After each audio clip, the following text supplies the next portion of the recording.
Babad Giyanti karya Raden Ngabei Yasadipura I, episode ke-89. Pangeran Purubaya melaporkan kekalahan kepada Sunan Kabanaran. Di tanah Mataram, Pangeran Adipati Mangkunagara baru kembali dari menghadap sang raja di Kabanaran. Pangeran akan kembali ke timur bersama dua bupati, Tumenggung Sujonopuro dan Tumenggung Jayanagara. Ketika perjalanan sampai di Wedi, Pangeran Mangkunagara bertemu dengan Suramangunjaya dan Suradigdaya yang sedang dikejar pasukan dari Pokak. Keduanya kalah ketika melawan musuh prajurit Sampang dan Sumbawa. Keduanya tidak lari ke arah selatan, tetapi ke arah barat. Maka bertemu di jalan dengan Pangeran Mangkunagara. Suramangunjaya berkata, "Tuan, sangat banyak pasukan musuh dari Kumpeni, Madura, dan Sumbawa. Sekarang mereka berhenti di desa Pakiren." Pangeran memerintahkan kepada dua Tumenggung agar kembali menghadapi barisan musuh dan menuntun mereka ke tanah lapang. Kalau sudah bertempur, cepatlah lari ke selatan. Di Grodogan, beloklah ke barat. Kalau aku sudah memotong barisan, segera berbaliklah. Demikian pesan Pangeran Mangkunagara kepada kedua punggawa. Dua Tumenggung segera menuju ke selatan, lalu berbelok maju ke timur menerjang 300 prajurit berkuda yang mengejar. Pecah pertempuran dengan prajurit Sampang, Sumbawa, dan Bali. Setelah bertempur beberapa saat, pasukan dua Tumenggung segera lari ke barat. Pasukan Kumpeni mengejar bersama prajurit Sampang dan Sumbawa. Sesampai di Grodogan, Pangeran Mangkunagara keluar memotong barisan pengejar dari belakang. Diterjang prajurit berkuda, barisan musuh porak-poranda. Pasukan dua Tumenggung yang tadi lari kemudian berbalik dan menyerang musuh. Pasukan musuh semakin kocar-kacir. Banyak musuh tewas bergelimpangan. Panji Kartodirjo dan Carang Pradopo tewas di tempat. Pasukan Madura yang tewas menggunung. Wongsogeni dan 100 prajurit tombak ikut tewas. Orang Sumbawa yang mati sejumlah 70. Serdadu Belanda yang tewas 10 orang. Yang lari terus diikuti, banyak yang mati di sepanjang jalan.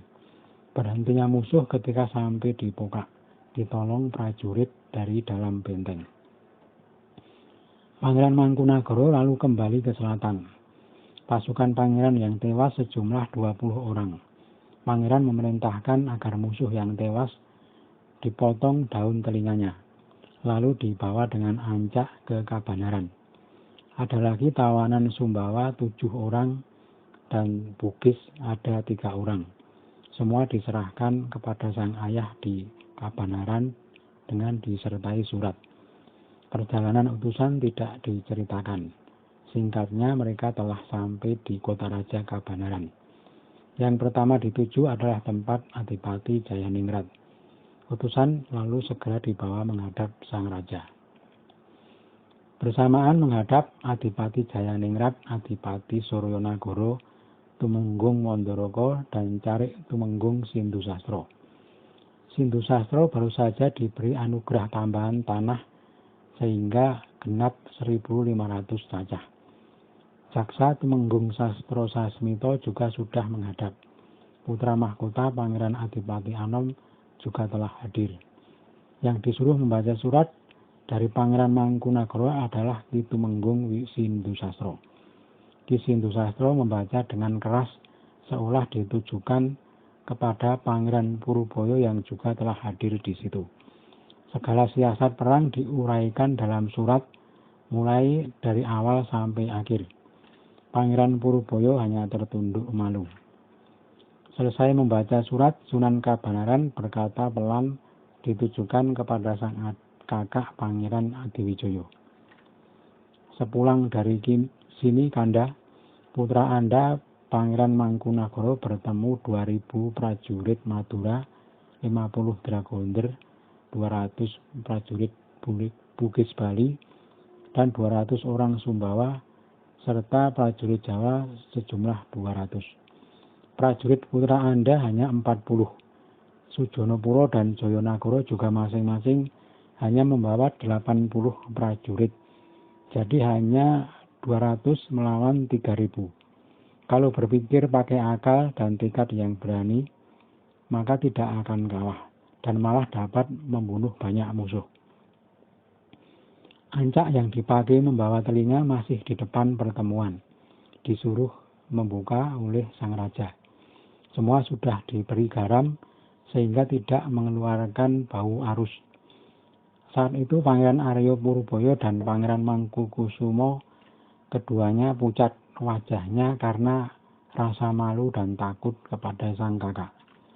Pangeran Adiwijaya berkata pelan, "Walau tidak gemar bertapa seperti Paduka, saya dulu suka berkelana di hutan Krendowaono. Ada sebuah dukuh yang ditinggali seorang kakek-kakek bernama Nolosuto. Ada 10 kali saya mampir ke dukuhnya. Saat itu si kakek sudah mempunyai 5 anak. Baru saja saya duduk mendekat, dia menyapa. 'Anda siapa? Anak siapa?' Saya berterus terang. 'Saya anak raja, Kek. Nama saya Adiwijaya.' Si kakek duduknya mendekat. Kemudian berkata, 'Duh tuanku,' si kakek ini lancang berkata, 'kalau seorang kesatria jangan mempunyai kegemaran selain kepada wanita dan kuda. Kalau sampai gemar pada yang lain, hilang keberaniannya. Anda anak raja, seorang prajurit. Maka Anda gemarlah cerita dan pelajaran untuk meningkatkan keperwiraan. Kalau gemar pada selainnya tidak baik, merusak keperwiraan. Kalau seorang kesatria mempunyai kegemaran, dalam perang dia tiada guna. Dia akan celaka.' Sang raja tertawa dan berkata, 'Benar Kanda, tapi Anda kok tidak segera berhenti dari kegemaran?' Sang kakak tertawa. Si kakek Nolosuto berpindah tempat, jauhnya 2 perjalanan. Kalau sekarang mengetahui mungkin akan memberi nasihat seperti dulu. Tertawa para bupati. Sang raja ikut menahan tawa. Pangeran Adiwijaya berkata lagi, 'Maka benar kata si kakek, kalau berperang saya tidak berdaya.' Tertawa lagi para bupati. Sang raja tertawa terbahak-bahak. Berkata sang raja, 'Kanda, Anda sembrono. Ada orang memberi nasihat kok diabaikan.' Sang kakak berkata, 'Ya Allah, sang raja, pasti belum masanya. Di tanah Jawa hanya Anda dan si Said yang pemberani seperti Belanda.' Tertawa lagi para bupati. Sang raja urung marah kepada 2 adiknya dari Pagelen. Sang kakak membanyol karena melihat gelagat sang raja hendak marah kepada kedua adik, Purbaya dan Mangkukusumo. Kemarahannya kini reda oleh candaan sang kakak. Sang raja segera mengambil kumpulan telinga di atas ancak. Disuruh memasak pindang dengan mengiris-iris sampai hilang bentuk telinganya. Sudah dibawa maju pindang telinga itu dan disisihkan 1 kuali. Berkata sang raja, 'Dinda, pasukanmu dari Pagelen tinggal berapa?' Para mantri dan prajuritnya. Pangeran Purbaya menjawab, 'Tinggal 20 mantri dari semula 40 mantri. Yang setengah menyeberang ke Mayor Ubrus. Dinda Mangkukusumo mantrinya tinggal 12. Yang separuh pun ikut Mayor Ubrus. Adapun prajurit saya tinggal 100 yang berkuda. Dinda Mangkukusumo tinggal mempunyai 90 prajurit.' Sang raja beserta para bupati dan kerabat semua lalu menyantap hidangan. Di tengah jamuan, sang raja menyuruh sang adik untuk menghadirkan para pembantunya. Selesai santap siang, seluruh sisa makanan dilengsarkan kepada para abdi di luar.